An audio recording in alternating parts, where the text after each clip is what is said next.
much for sticking around. Obviously, we came dangerously close to the end of the deadline to pass the state's budget. I will tell you, as late as an hour ago, I wasn't sure that we were actually going to see it happen, so glad that we were, and apologies that you're still here on a Friday night. Obviously, when the governor first announced his budget recommendations, you heard us stand in this room say that we were very excited to start getting to work with those recommendations, that we're very thankful that he put a lot of energy behind the things that we had been fighting for a very long time. And I can tell you now that we are finally finished. I am also very happy that where things stand. Of course, there's always room for improvement, and there are pieces that we wish that we were able to get a little bit more done, and some pieces that we had hoped for one position versus the other. But all in all, the House Democrats are extremely thrilled with the way the budget landed. And I am extremely proud of the folks who spent hundreds of hours working to get a lot of our priorities done. Some of the top lines that I just want to highlight: we're excited about the foundation formula and the transportation for public schools. The raise in teacher pay, $38,000 without the match, which was something that we were pleased to see. College foundation dollars, 7% increase. I-70 and I-44 obviously was a big contentious thing between the House and Senate. We're very pleased with the full funding of that, as well as the study for I-44. Water and sewer infrastructure funding, broadband expansion. Capitol Police got a raise, a 20% increase. The prison nurseries, that's something that our caucus has been working on for a really long time, so we're excited to see funding around that. The provider pays. You guys obviously know that our caucus put a lot of energy behind trying to pay these workers what they truly deserve in an industry that has been sorely underpaid for a very, very long time. Representative Lavender taking lead for our caucus on that, trying to get us up to that $18 per hour around. Landed at $16 an hour. Obviously, we would have loved to have seen more, but we are very happy that that increase existed, and we're very happy to work with Senator Lincoln Huff to get the numbers that we were able to get there. Another really, really big one that we're happy about is Kansas City was able to do $300 million for a psychiatric hospital. That is one that I don't know has gotten a lot of attention, but is obviously going to be a really big deal for the city of Kansas City. And then, of course, the national headline of actually funding our libraries. So we're very excited that the House Republican, what seemed to be priority of defunding our public libraries, was put back in by the Senate, and we're very pleased to be able to vote for that too. So those are just a couple of the highlights that I'm really pumped about, and I will answer any questions that y'all have. With the provider pay rates, I know that a lot of situations in conference, that was kind of a situation where the Senate position won a lot. Lowering the provider rate seems to be the one position where they've lost. Maybe that's something you or Representative Lavender could talk about why that was kind of, I think, the really biggest loss between the two, between the Senate. Well, I totally agree with you. The Senate had, well, with some math errors, the Senate had about $600 million in there, and we ended up at $250 million in total for that. I'm hopeful it's $16 an hour. My concern is it's not even quite that much. And yes, I agree with you. It seemed to be the only place that we didn't take a Senate position, so for that I'm very grateful. And yet there's still an awful lot more that we need to do for these people that provide these in-home services. Thank you. Thank you, Madam. Other questions? Yes, okay, another one. $50 million towards stadium for the World Cup for Kansas City. I mean, that could be a Kansas City answer. Kind of thoughts on like what the importance of that investment is ahead of the coming to Kansas City. Yeah, I'll jump in, and of course, anyone from Kansas City if you want to chime in after. Obviously, we were supportive of that. That has been a huge conversation, not only here, but across the state in terms of economic impact. So we were grateful to have that money in there. One thing that I will say, though, when it comes to the other policies that are being pushed in this final week, when there are conversations around attacking the LGBT community, that is a concern of mine. We're going to invest all of this money, but then we're potentially putting our state at risk to not actually receive the benefits of those investments.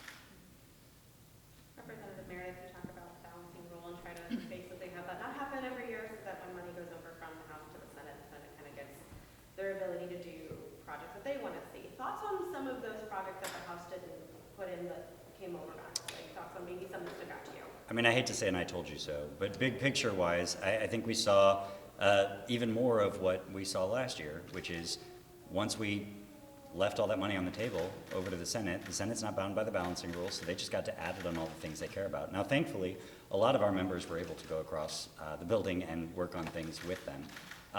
You've already heard about some of them.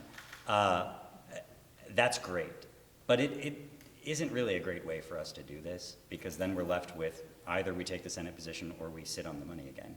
And as we saw again this year, most of the time, that means we're just gonna take the Senate position, because they're at least spending it on something usually good. We'll see how that all gets through the governor too. I don't wanna jump ahead and say that none of it's gonna get vetoed, because we saw some of that happen last year too. So I'd rather not overly celebrate any of them until we see that. You all got really close with this deadline today. I know for the last 4 bills, you just had to, you couldn't conference, there was no time. Thoughts on kind of what seems to be a kind of pushing of making the budget later and later, and how that limits your negotiating? Yeah, the one thing that I continue to come back to is it is interesting being in the minority party where the Republicans control not only the governor's mansion, but the House and the Senate, and they weren't able to figure out what they wanted to do until the very ultimate last minute. And to your point, that put us in a situation where the Senate could have done whatever they wanted on those last 3 bills, and we had zero opportunity to negotiate it.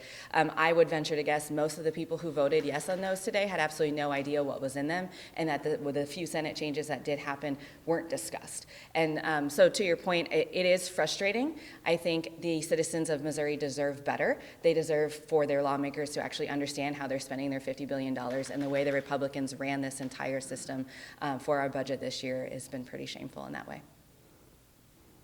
Okay. Next Go week, ahead, yes.